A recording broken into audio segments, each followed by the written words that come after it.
is wrong with us as a country? That video, I saw that video and I was very broken. And personally, I'm attached because I was once a hawker. In 2012, I hawked in Kisumu for 2 years before I could join Masai Mara University. And hawking is a job. And we said, kazi ni kazi. It is very demeaning, and I wish I can get hold of that person. I wish, I hope if someone can also share with me the contacts, kindly, my personal evolution. Ladies and gentlemen, President William Ruto must ensure that we are not rolling back the gains that have been made on the human rights space. I remember just a week after inauguration, after Uhuru Kenyatta handed over power, there were stories ajaba, some fabricated stories about an imaginary container full of blood that I don't know was put somewhere in a police station where people used to be killed, and and those fabrications were created, and Kinoti was pushed out of the system, of the police space, because of an understanding that perhaps he was the person behind such an occurrence. And William Ruto made a promise in full glare of the cameras that never again should we even make calls through WhatsApp, and never again should we have a police unit or some unit that will be, there's a pledge on making sure that human rights gains are not rolled back. But things are moving from worst to worst. I've just been, in my desk here, I've been just taking stock of the violations of human rights. And I think one then triggered this podcast was that incident by that brother, on that brother. Njugu zake zilimwagwa chini.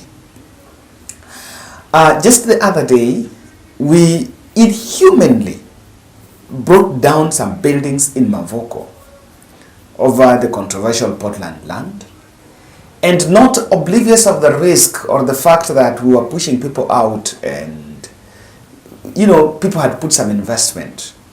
And while it was about illegality, but there was a question of injustice. Generally, Pastor Nganga, we've just realized the reason why Pastor Nganga has been so lethal against government is that his land is also allegedly on the radar, and he is not using some kind words against those who thinks are after his Neno Evangelist Church. Nisikuja huku sababu sikutaka kuja kwa kiwanja hicho ambacho mwenzangu amekatazwa. Sasa ningekuja nikaona ita create saa zingine inaitwa wisdom. That's why sikuja Kilifi na Malindi, nikawacha ningoje another season. Season comes, season goes. Kama hiki kizazi haikupedi, kuna kingine kinakuja. Tulikuwa na wakati fulani wa Michuki. Michuki alipelekana na kanisa sana. Alipelekana na kanisa sana, kama vile mnataka kuchukua kiwanja yangu ya Nairobi. Niliwaambia mchukue. Mimi haiwezi kunipeleka pressure. Si kiwanja yangu, ni ya mwenyewe. Kama mafuriko ameleta, mchukue alete ingine. Hiyo kiwanja nilinunua. Na sikununua kwa Kamau, nilinunua kwa CBK. If you want that land, give me 10 billion. Give me 10 billion. If you want, nilete 10 billions na ya kutoa. If not that, I swear before God, hautawacha mtoto. Najua kesho mnaweza amka mkazima TV. Hiyo kiwanja hata mkazima, hiyo mkichukua Mungu hakuniita. Kile mtaona mjawahi kuona. I swear before God. Naitwa James Maina. Sasa mimi ni mzee. Hata nikakosea ukaniua, you are to be blamed. Umeua mzee. hata ukaniua, umeua msee. Inaniumiza sana. Mimi nasikia naumia sana. I wish Mungu anipatie panga nikatakate watu. Kiwanja nimepata, nimetoka jela, nimeng'ang'ana na mkokoteni, nimeng'ang'ana, tumechanga kiwanja nikanunua. Na nyinyi wenyewe mko na mashamba, mmejaza mashamba dunia nzima. Waizi hawa.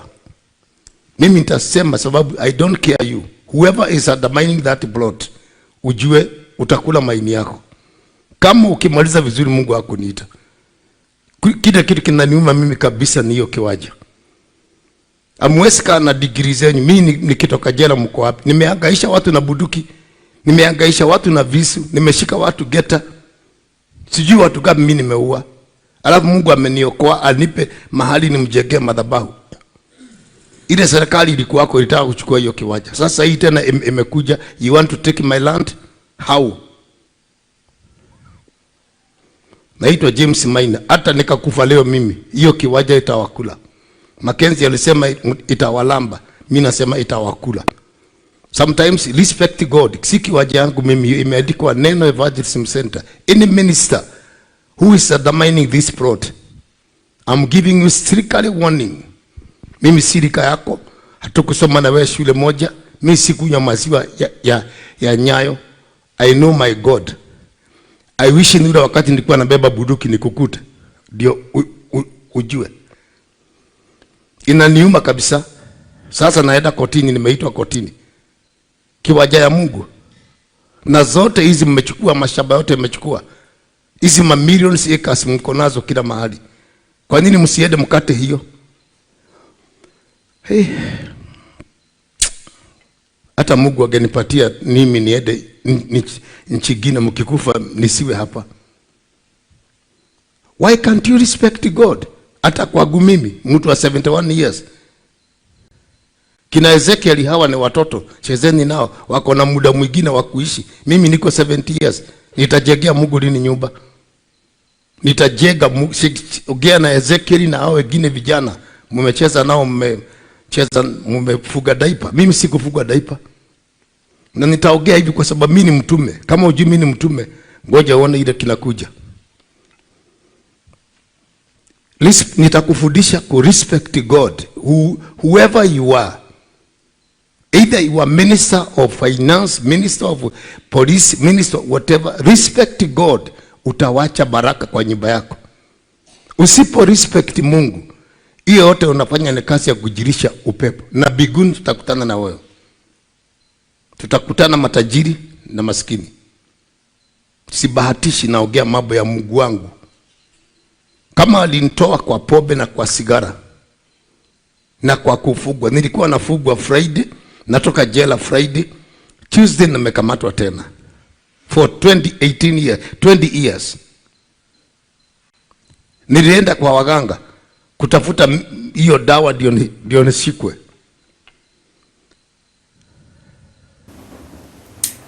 So that is it, you know, and it should bother William Ruto that everyone is crying.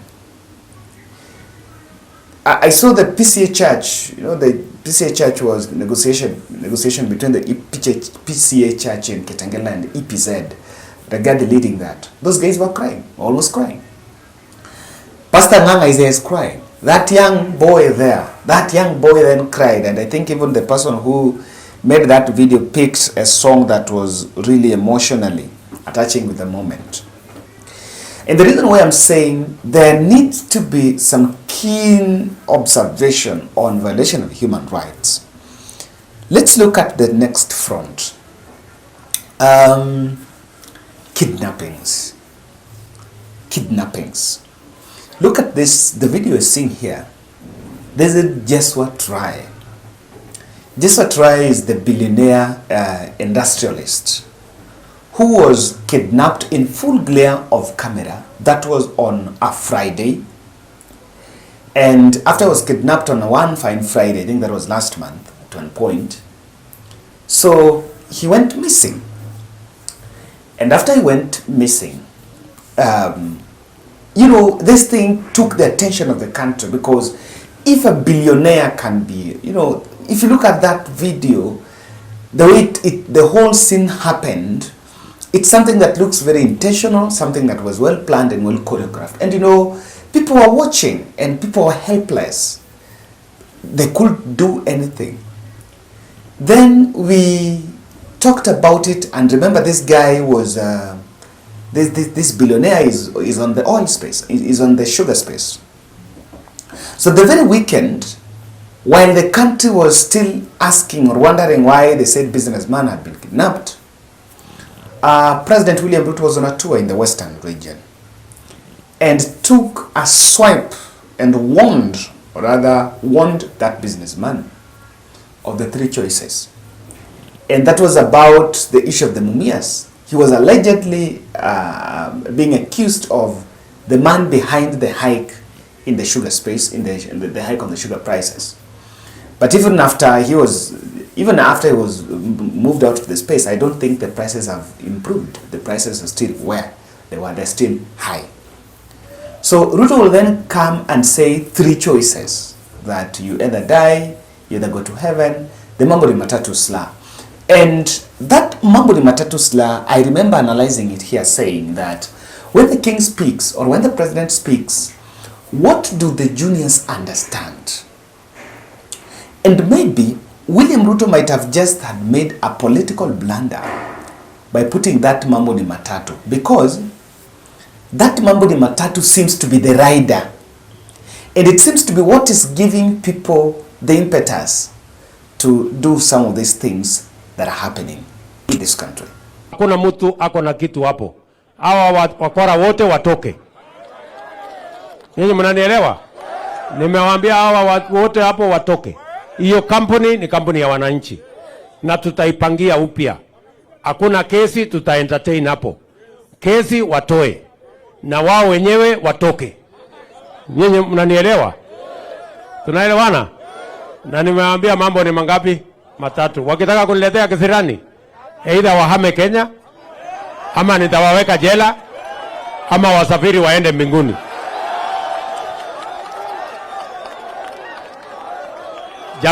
Jameni, si wametusumbua ya kutosha hapa Mumias? Mnataka waendelee kutusumbua? Hapana. Tawe, hiyo tumekataa. Ama namna gani? So mambo ya Mumias, nimemwambia huyu gavana wetu atapanga conference hapo. So listen to that. When you make, and we asked, when you say Mambo Matatu, there was death, you leave the country, or you go to heaven, you leave the country. I can't remember the third one. I don't fancy that Mambo Matatu. So we were treading a dangerous route. Just away from that, now that was a billionaire. Look at the whole story around Ann Njeri, the oil deal. The way, and you see, her case is normally one that, and that points out to really, you know, she has herself, she's saying on camera, she reported to the DCI, and after reporting to the DCI, she went missing, only to come back and say that she was put in some captive. She was captive for some 4 days, and then released while the family and the rest were looking, finding out where she was. So her, it's very clear, she's saying, I got kidnapped from the police themselves. Sakaja's aide has been missing for the last 7 days. Yes, sasa hata hajapatikana. Hata hajapatikana. He's been missing for the last 7 days. The family has been moving, and the lawyers has been moving from one court corridor to the other. I think I was reading another article yesterday that they had now started looking for the body, perhaps in these morgues, but yet to be found. Either found alive or dead, that one has not even been found. And yesterday, there was a court session in about the disappearance of Sakaja's aide. And I wanted to listen to how your police forces were responding. So, according to evidence in court, you don't want to bother with what happened inside time.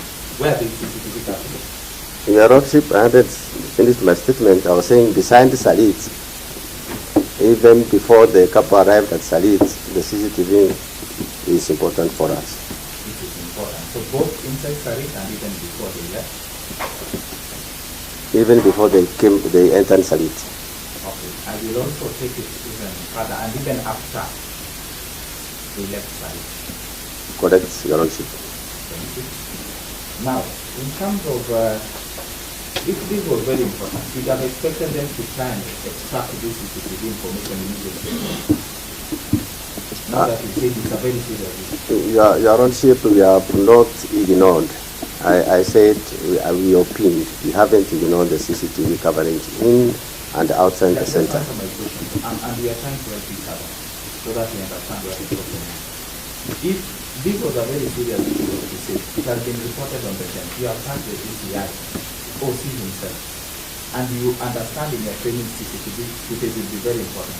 You'd expect them to immediately try and get CCTV footages and at least preserve them. So? Correct, Your Lordship.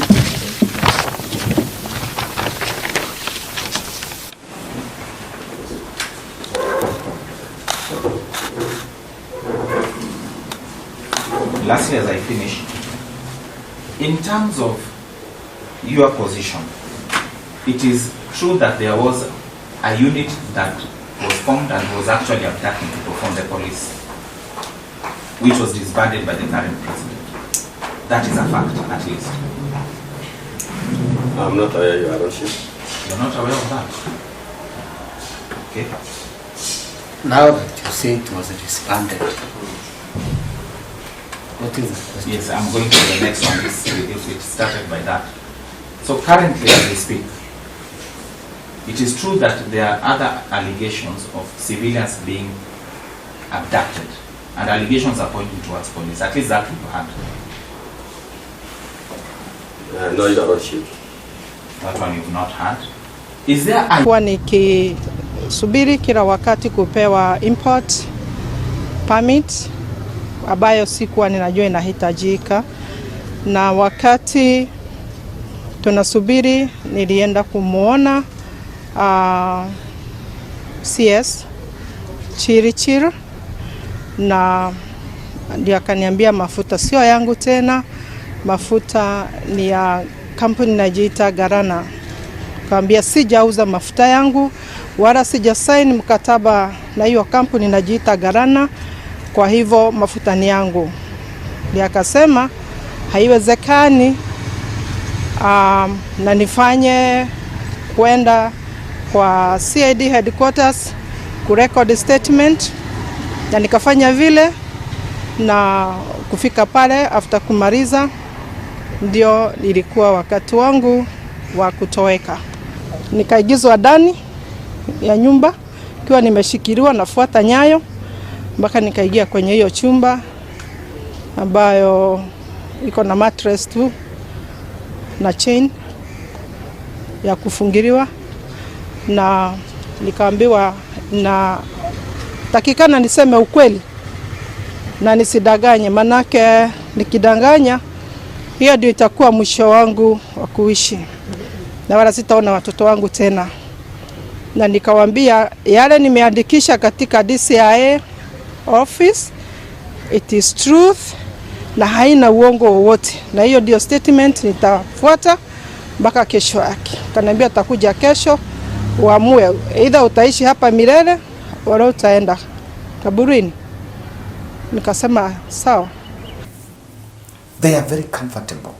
In fact, it's very normal. It is very normal. We are treading very dangerous routes. You know, we are treading very dangerous routes. And one thing I wonder here is, especially this one with Sakaja. Sakaja was with the president, attended the president's prayer rally in I think it's rally, yes, in Bomet. He spoke there. He's been able, he cannot even come out and speak about it. So that has really left me a little bit. There is quite some suspense around that. And so this is why this should worry us.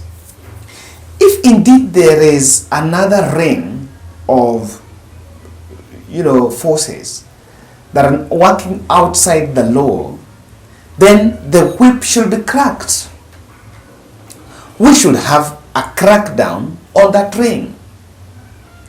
Or even if the police, if the state knows very well that this is something happening out of, I even think that the way Anjoroge spoke, this one of Sakaja's aide, and there are quite a number. Even yesterday there was another one. But then you never know who's going to be kidnapped. Whether you're going to be kidnapped, you never know. We are trading in a very dangerous space. So I want to believe that what the state should have done is we should see a crackdown, a national crackdown. If there is a gang or there is a ring doing it, we should see a national crackdown. Because these are some of the things that we are getting wrong.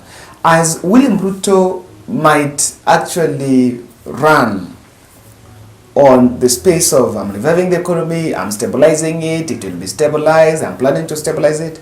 But on the other side of the economy, there is the issue of violation of human rights. And unless we forget, what triggered the push for independence was injustice, that Kenyans felt like our colonizers were a bit unjust to us. And one of the biggest drive was the land injustice, where they fought for the land. That land had been taken by the white settlers. And the clamor came because of that. Now, emotionally, one of the tools that Kenya Kwanza used to run a smear campaign on Uhuru Kenyatta was violation of human rights. That was used even after he had left power. That was used against him. So if these cases are coming and we're not seeing some activeness or maybe some clear consciousness from the state side, then it's something that should worry all of us. Why Ruto? This one I believe on William Ruto.